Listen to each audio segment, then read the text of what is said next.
Hey, Dan here, and today we have an Ask Dan question about relationships, specifically if an idealist type, so that's an ENFP, INFP, INFJ, or ENFJ, can date a sensor type. And specifically in this case, we're talking about an ESFJ. Now, I'm not going to read her name because she might get in some trouble here, but the question comes from an ENFP in Ecuador. I've heard that INTJs or INFJs are the best match for ENFPs. Sometimes another ENFP or INFP could be a good match as well. However, I am actually dating an ESFJ. I've seen why we may have our differences. I have too many deep thoughts and I connect ideas from everything I see. He enjoys life without too much thinking, blah, blah, blah. Sometimes I feel this lack of deepness or ideas, but I try to tell him it's not really, or tell myself it's not really important. I understand that love is about loving who they are and learning to love the differences or accept the differences. My problem is that I think too much and blah, blah, blah. I'm happy with him because we share the same values and see the world the same way. And to find someone who shares this is harder than finding a compatible type. I don't know if that's true, but okay. I know this isn't the standard, but what should I do? I need your advice because the Myers Briggs compatibility chart, by the way, the compatibility chart she's referring to, you can get if you join my email training or buy one of my books. There's a link there as well. So you can see all the types that are good and bad for you. The chart says that it's, think this one through. And my real problem is the fear of failure in my love life.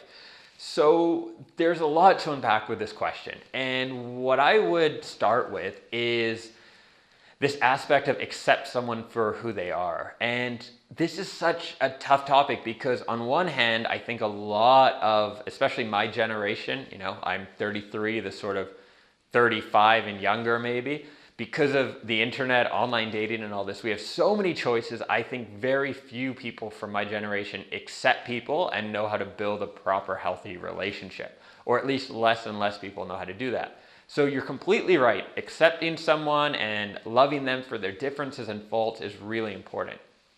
But before I choose to do that, I would really think through if it's the right match, because ultimately, and unfortunately, a lot of women do this, and I think some men do as well, but I would guess it's more women towards men. There's a lot of those stories of women saying, he's a good guy, he takes care of the family, or he's honest, or that sort of thing, and they lack that actual connection they want. And they think because of societal pressures or whatever else, like, this is what I'm supposed to do.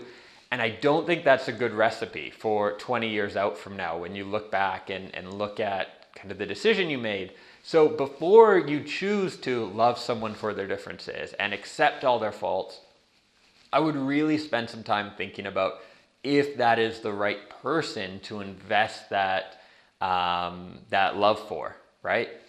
And the point you mentioned about values and beliefs and ways of thinking in terms of deep thinking, that's something for you to reflect on. Personally, I think it's a big red flag.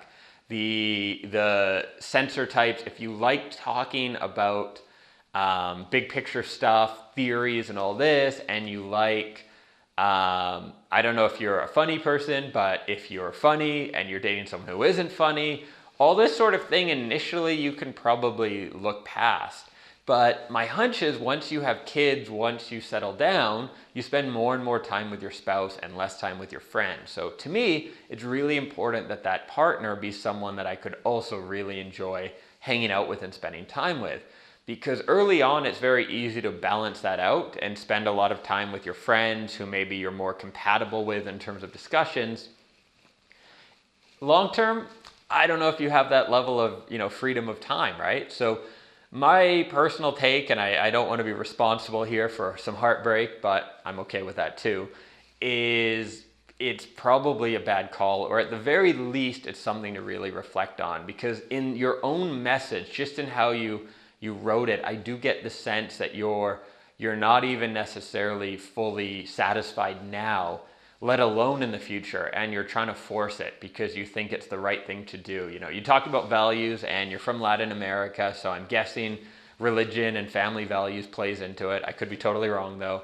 And that's a value set that really does push us to settle down and make a family and that sort of thing, which there's nothing wrong with. In fact, a lot of countries need more babies, but you don't want to do that prematurely with the wrong person, because once you have kids, then you end up on that 20-year commitment, and if you're not compatible fully now, that isn't going to change later. So I would really reflect on that. For me, as an ENFP, and you as well are an ENFP, that emotional compatibility is really important. I would rather sacrifice some of the practical compatibility. I'm guessing practically you guys work quite well together. If he's an ESFJ, he's probably fairly organized and that sort of thing. I don't know the S-types quite as well, but I'm guessing you function quite well, like day to day together, but are lacking on that emotional connection. And again, yeah, for me, that's very important. I'll leave it up to you to decide, what's most important for you. Maybe you can let me know, email me back after this video. But yeah, my hunch is you're not happy with it now, just the way your wording was set, and you have that pressure from family and culturally about he's a good man. This is we share the same values, that sort of thing.